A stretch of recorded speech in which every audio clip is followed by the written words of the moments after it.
Hello, VIPKid teacher Stephanie here. Today I am doing an updated walkthrough for letter P, which is a beginner mock lesson. The reason for the update is the entire hiring process has been updated.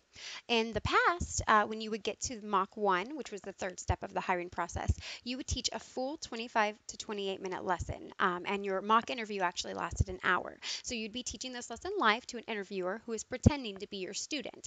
They could be a 5-year-old or a 6-year-old student for beginner level. If you're doing intermediate, they could be a 9-year-old, a 10-year-old.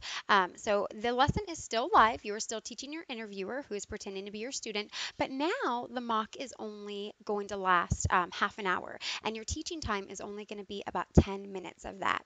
So you're not teaching a full lesson, you're only teaching half a lesson. VIPKid just found that it was a little bit overwhelming for applicants to schedule that 1 hour block and to execute the full lesson.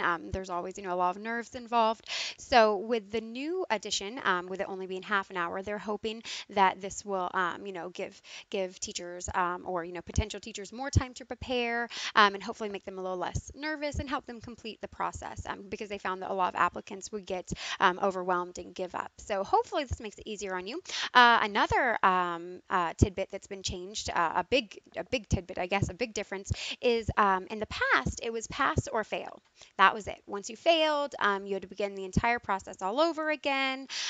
From step 1, there was a 3-month waiting period, and so there was a lot of pressure. Applicants usually felt pretty nervous about it. So with the new process, the certification center, you can reapply and or not reapply. You can just reattempt the mock portion. So if you fail the mock portion and you do not earn enough points on your rubric score, then you can take the mock again instead of starting all the way back at square one with the application and the interview and all of that good stuff. And you can reattempt as many times as you need to. No one wants to reattempt something 10 times, of course, but if you need to, you can. So that's another really nice adjustment as well, that VIPKid made. It'll hopefully help a lot of applicants find more success, and also, put your nerves at ease. So maybe you will pass that first time anyway, because you'll be less nervous. So you will be given either the beginner option for the mock or the intermediate option for the mock. Your beginner level students are level 2, and they're usually in the 5 to 7-year-old age range. It's not based on age, it's based on English level or ability, and it's very low. These are beginner students. So these students are still learning alphabet letters, sounds, blending. They're not at conversational level pretty much at all yet, not really at all. So you want to make sure your incidental language is kept to a minimum, and you want to make sure that you are focused on accomplishing the objectives in the lesson, because every lesson is going to build from the one before it. So if they miss letter P and they don't understand the sound P makes, and they cannot blend that sound with other letters, then obviously when the next lesson comes and they're blending O and P together, they're going to struggle. So you want to make sure that you accomplish your objectives with these lessons pretty concretely. You want to make sure there's a good understanding there. The content is light because these students are young.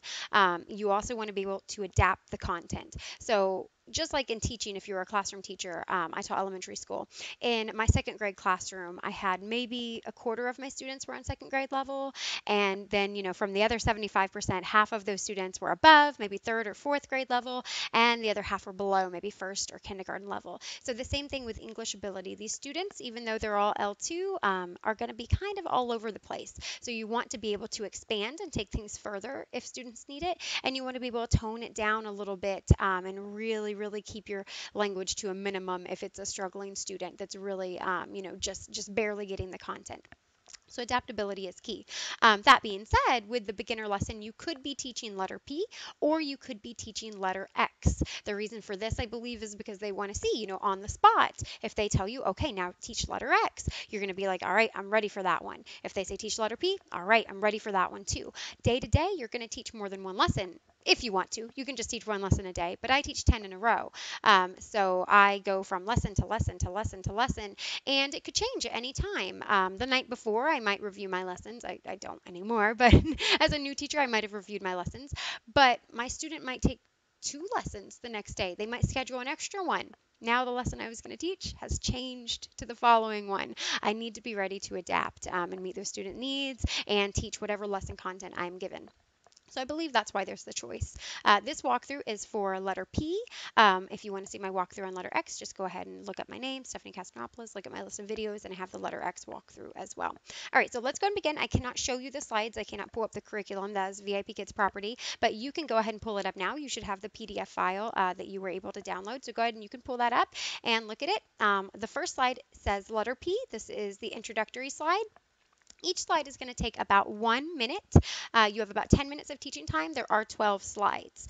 So you want to, maybe not use quite the full minute on, like, say, your reward slide or your goodbye slide, and that'll help you keep in time. My video, of course, is not going to be 10 minutes because I explain what I'm doing along the way. But when you are recording yourself, that's what I did to practice. I recorded myself. I watched myself. It helped me know where my props were so I could grab them quickly. It helped me make eye contact a lot more often and know how often I was looking down. And it just helped me get the incidental language down to a minimum and really notice where I was speaking too much, where I wasn't giving enough wait time, and where I could speed things up. So what I did is I recorded myself, I watched my own playback, I recorded myself, I improved, I watched my own playback, I did it over and over again, and that helped a lot. When you do that, I suggest using a timer yourself so you can stay within that 10-minute time frame. That will help you immensely to use a timer. You can use it on your phone, or if you have a classroom timer like that, you can use one of those. All right, so anyway, the introduction slide, go ahead and pull yours up as well. I'll go through each slide and I'll kind of, mention which one I'm on as we go. I do not say letter P. I usually don't say the title for this. This is the time when I introduce myself to the student, and I want them to introduce themselves as well.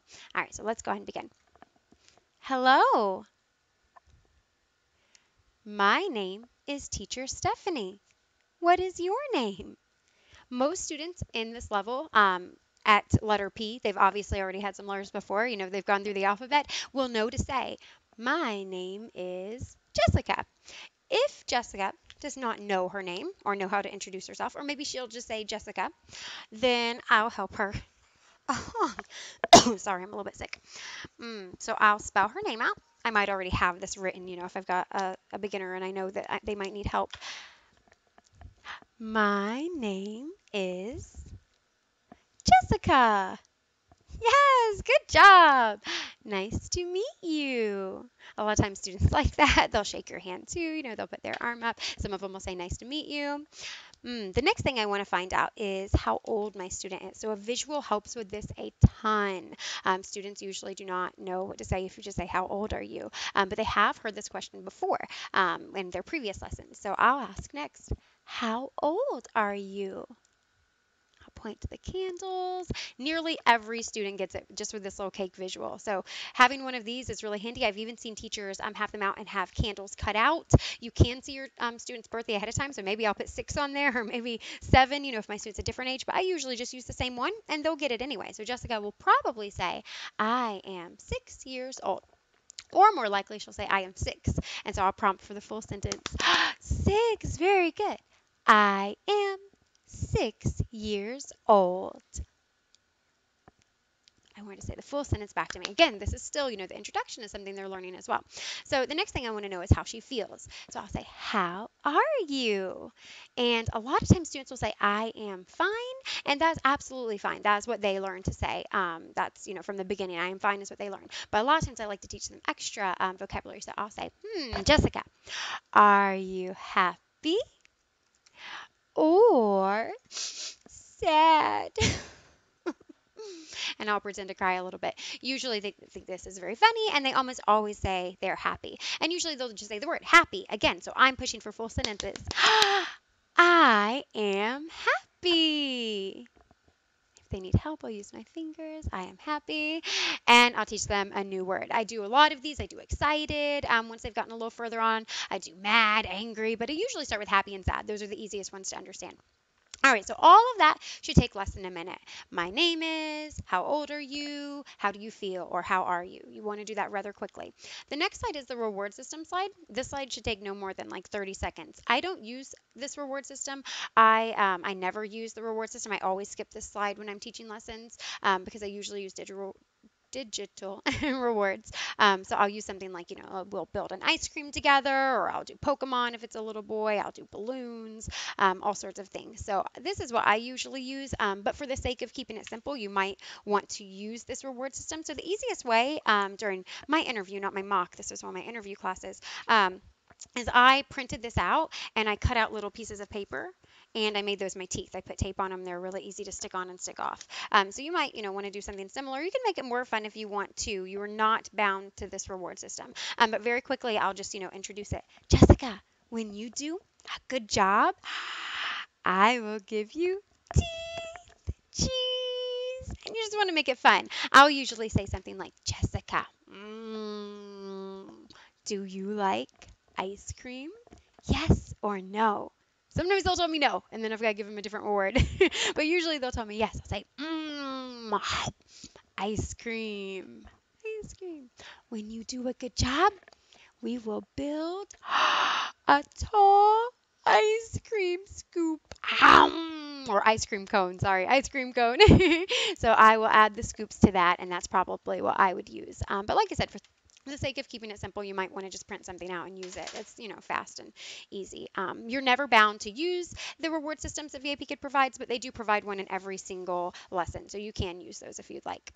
All right, so the first actual content slide introduces our letters. So I always use flashcards. I use these in every lesson. Even a lot of my intermediate and higher level students, if they're struggling with pronunciation, I end up pulling out flashcards. So if you don't have a dollar set from Target or Dollar Tree, you probably want to run out and get these. So we're teaching letter P, so I would take out my flashcards. Jessica, what letter is this? Waiting to see. She might know P already. She might not. I'm going to assume she just said P. She didn't say anything else. She said P. Yes, good job, good job. This is letter P. I always push for the full sentence. Parents really, really like that. So I always push for the full sentence. I'll get her to repeat it back, and then I'll teach her each one. Big P. I want her to do the TPR with me. Big P. I want her to do it. Small P. Small p. I want her to do this with me. TPR. Small p. So I might keep doing it a few times till she does it. Now I'm teaching her the sound. When I do this, VIPKid uses synthetic phonics, so they do not want to hear p, p, p. They don't want to hear that sound. The reason for that is students will start saying p-ig, p-ig, instead of p-ig, pig. So you want to use just the sound, kind of like you're blowing that hard air out of your mouth, and it's escaping your mouth. All right, so that's the sound. I want her to do it. A lot of times what I'll do is I'll make balloons pop up, and I'll pop them with the students. I'll get them to make that sound with me. This is actually the TPR for letter P, the VIPKid, oh my goodness, VIPKid TPR for letter P. So you want to pop, pop, pop with your finger. You want her to do that with you as well. It's only TPR if you and the student are doing the gestures. If it's just you, it's just gesturing. All right, so the next slide, now I want Jessica to write on the slide. Now, on the previous one, if she was ahead of the game, if she was just spitting out those sounds, she knew the letter name, she knew the sounds, I would probably already have her circling. So I might say, Jessica, can you circle big P?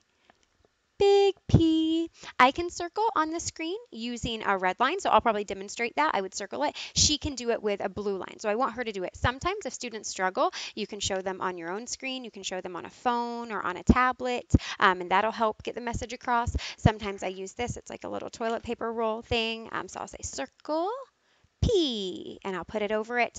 So you can do a lot of things to get them ready for that. So if she's already circled, then obviously she already knows how to write. But if you did not expand, because you were just barely getting through those sounds in a minute, you need to demonstrate writing on the screen. Now, students sometimes use the app. If they do, they use their finger. Sometimes they use a computer. If they use a computer, they use their mouse. In the classroom, you will know which one they're using because in your chat box, it will say this student is using an app. They can see your chat messages, but they cannot respond to you. If I see that, then I know they're on the app. I know I'm going to teach them to use their finger. If I don't see that, if nothing pops up at all, that means they're on a computer. I know they're going to use their mouse. So I demonstrate appropriately how I would like them to write. Excuse me. Sorry, I'm a little bit sick. All right, so next I would say, Big P. I'm going to assume she's on the app. Most kids are. Right. Big P. I want to hear her saying it. I want her to write it too. Now, I'm not just going to write it on my whiteboard. I'm going to write it on the lesson slide as well with my mouse. Right. Big P. She probably knows how to do this because she's had lessons before, so hopefully she's just steadily writing them. If not, I'm going to use some of those tactics I talked about to try to demonstrate it. Yes, well done. Big P, small p, right, small p. I'm going to demonstrate it on the lesson slide as well with my red marks, and she's going to do it with her blue marks. Well done. Very nice job. You earned a tooth. Da, da, da. And also a star if you're in the regular classroom. You don't have stars in the interview classroom, but VIP kids usually get the secondary reward, or should always, really, I shouldn't say usually, and also are awarded stars within the classroom. And they can use those actually by physical items from VIPKid. So that is really exciting for them. So you always want to give them their stars. All right, so the next slide. P.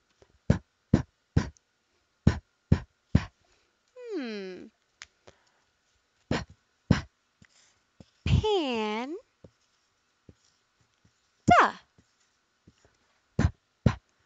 Panda. So a lot of times I'll break words up into syllables for students to see. This is just, for in the future when they begin reading so they can segment. You don't have to do this, but it just kind of helps them separate those sounds, even though they're not sure what all of those letters are possibly or how to make the sounds for all of them. Panda. I just want her to say panda back to me. What sound does panda start with? This is our target sentence. I don't want her to say that one. I want her to answer me.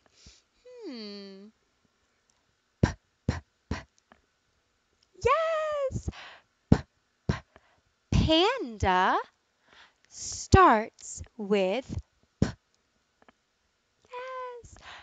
Panda starts with P. So I want to get that full sentence from her. I want to make sure she says panda at least 3 times. If we've already gone over panda once or twice before the sentence and then did the sentence once or twice, boom, you've got your 3 times in there. Excellent job. Well done. Panda. A lot of times having a visual, a prop of some sort would be great. You can have a stuffed animal. If you don't own any or if you don't have children that you can borrow them from, you can go to a place like Goodwill or Dollar Tree. They've got, quarter stuffed animals all day long. That's really a great place for teachers to get all sorts of props. Goodwill is the mecca of Beanie Babies. But anyway, so I like to have a prop. If I don't have a physical prop, then I'll usually at least print out a picture or use a digital reward or a digital image to show them. So next one, this one, when I did my interview, I did go out and buy a spicy pepper, but I do not have one on hand right now, so I went ahead and downloaded one, so this is my pepper. I'm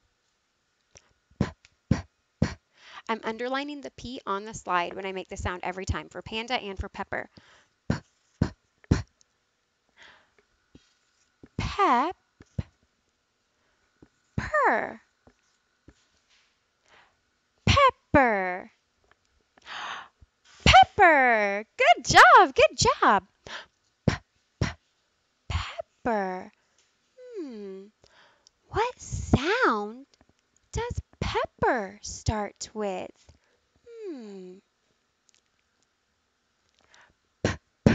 Yes, well done. Pepper starts with P. Pepper starts with P. Yes, good job, Jessica. Well done. Here's a star and a tooth. Da, da, da. Oh, my tape's run out on that one. I've used it too many times. Make sure that you've got new tape. I've had that for over a year and a half now. All right, so the next slide is pig. For this one, I also had a stuffed animal pig that I had borrowed from my children, but I do not have it on hand today, so I'll use another digital reward. Sometimes I'll even turn myself into a pig. They think that's really funny. What is this?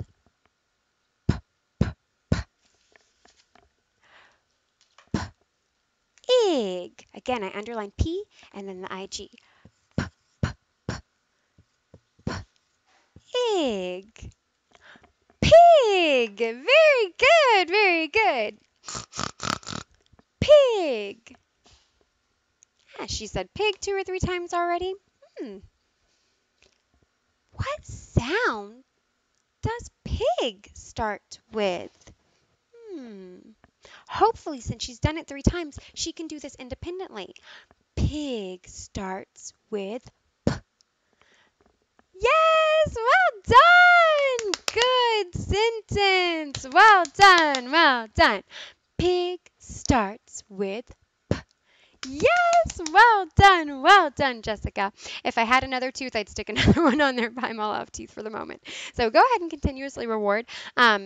In a lesson, it's usually good to reward every, maybe 3 or 4 slides. Sometimes if the student needs more motivation, more often, sometimes if they need less, it might be only every, 4 or 5 slides. It really just depends on your student, but the little ones like a lot of encouragement. So I usually give a lot of rewards. Now we are blending. The student has already learned the sounds for A and for B. So we're not too worried about those, but if they're behind, they may need to review those. So I always do it quickly just to see where the student is. A. Ah, ah, ah. That's the A.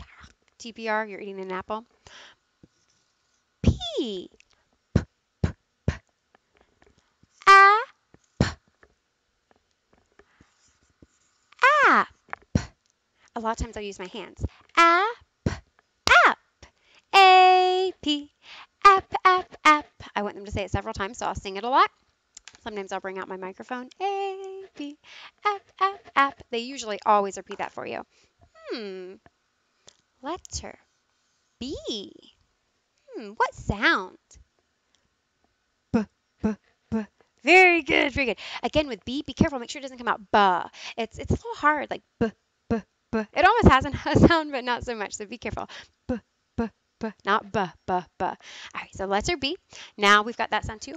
Well done, well done. B, app.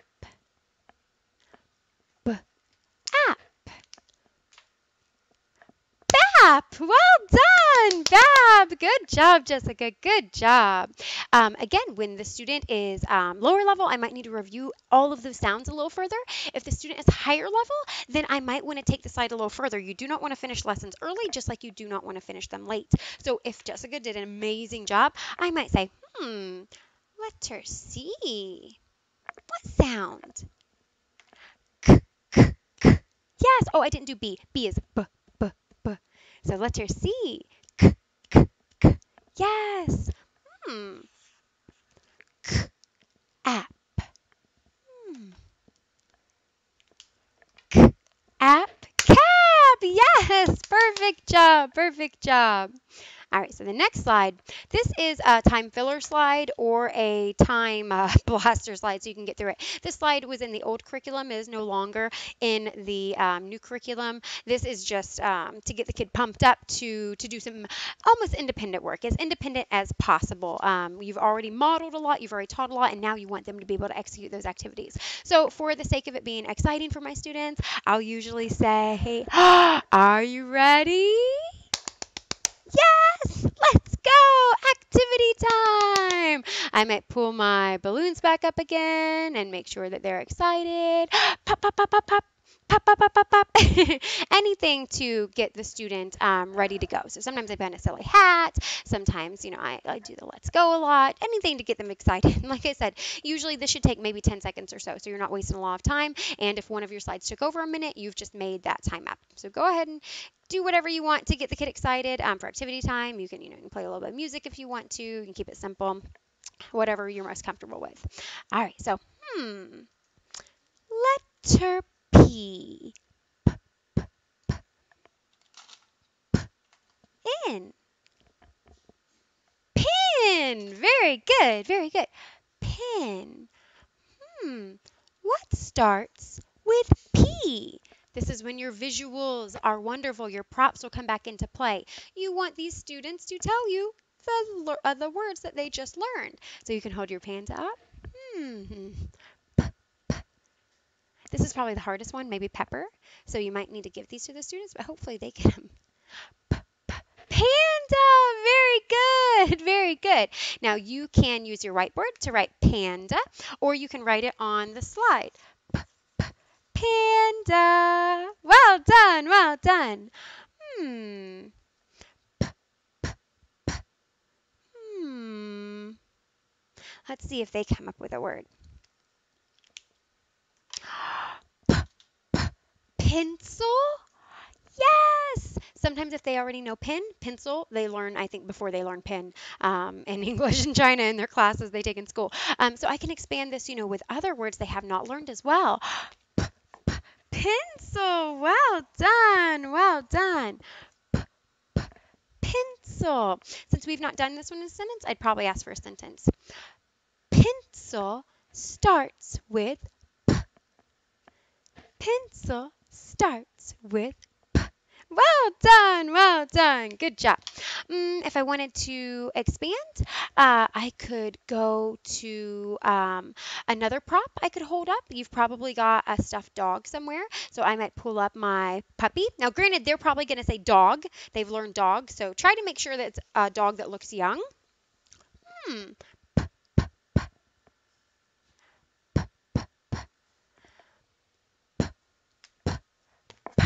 Puppy. Puppy. Puppy starts with P. Yes, well done, well done. All right, so you can teach 3 new words there. If they're really struggling, I know it says teach 3 new words. If they're really struggling there and you can get them to come back with the words that they already learned, they're probably going to want to tell you the words they learned, pig, pepper, panda. If you can prompt them, I always like independent work. So if they can do those independently, then I like to get independent work out of them. But you can show, you can show a host of things. You could do pear. You could do all sorts of words on this. So like I said, on those, you want to try to get at least one sentence out and make sure they're learning using that sound. Pin starts with P. Very good. All right, so the next one, what do you see? So on this slide, they might say panda, they might say pepper, they might say pig, they might throw those out there. If they don't throw them, I might say, can you circle the panda? Panda, circle, circle. Yes, well done, well done. Panda. I like full sentences or complete sentences. So for this one, I would teach C. I see a panda.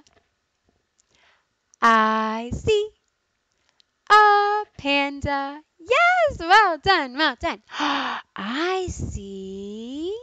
Have them circle something if they can't remember. They might not know, but they're very willing to circle usually. Yes, well done, well done. Pepper. Pepper. I see a pepper. Yes, well done, well done. I see. You want them to say a pig. They might just say pig. Very good, very good. I see a pig. Yes, well done, well done. Now, I like teaching I see a pig just because it's a different sentence, but if your student was really struggling with the pig starts with P, then I would probably review that because that was what the lesson content entailed. That was the target sentence. If they did not get the target sentence, I would still be practicing it here. And if my interviewer asked me why, I'd say that's why they didn't get it, and I really wanted to be concrete for them. If it was a higher level student, then I would have expanded with them and taught them a new sentence. This is a panda. I see a panda. Something appropriate for beginner level. All right, so the next slide is just the goodbye slide. I always tell my students, yes, you did an amazing job, Jessica. You earned all 5 stars. 1, 2, 3, 4, 5. Sometimes I'll have them count with me. Yes, 5 stars. And then show them their teeth. You earned 2 teeth. You should have at least 5 teeth on there as well. You can have more if it's a student that needs more secondary rewards. You could have 10 teeth in there. Maybe you gave them a tooth every single slide, but you might just have 5. Usually, often I'll just give a reward when I give a star. So 1 star, 1 tooth. But make sure that you are remembering to do that secondary reward throughout your lesson. Don't run out of teeth. Make sure you have a plethora of teeth. All right, so I always do that, and then I say, I will see you next time. Goodbye, goodbye. Some of the students know, I will see you next time. Or you can simplify it, see you next time. But a lot of times they'll just say goodbye, and that's fine at this level. Goodbye, goodbye. You want to make sure that you leave on a happy note and that your student was excited, because usually the parent's probably right there with a beginner level student anyway. But even if not, they're going to go talk to their student or their parent right afterwards. So you want the student to say, yes, class was so much fun. I love teacher Stephanie. She's amazing. Please book her again. And you want your interviewer to say, yes, that was a really good job. I was happy. I was engaged. And you got through the target sentences and the target letter, and you met all of the lesson objectives. So you want them to leave on a happy note as well. You don't want it to be dull and boring at the end. So this is the Mock Certification Center beginner level lesson for letter P. And if you'd like to see letter X, which is the other lesson you could potentially teach, just go ahead and find my other video and watch that one. I hope this was helpful for you. If I'm already your referring teacher, that's why I sent this to you, to help you. I make these for my referrals. I always update them and change them as needed. And if you don't already have a referring teacher, then I would love to be your referring teacher and help you through the entire process. You can reach out to me on Facebook. No one else has my name. I'm very easy to find. Or you can shoot me an email. My email address is below with directions for how to get me added as your referring teacher if you've already begun the process as well, because you probably have if you're watching this video. All right, so thank you so much. Have a wonderful day. Goodbye.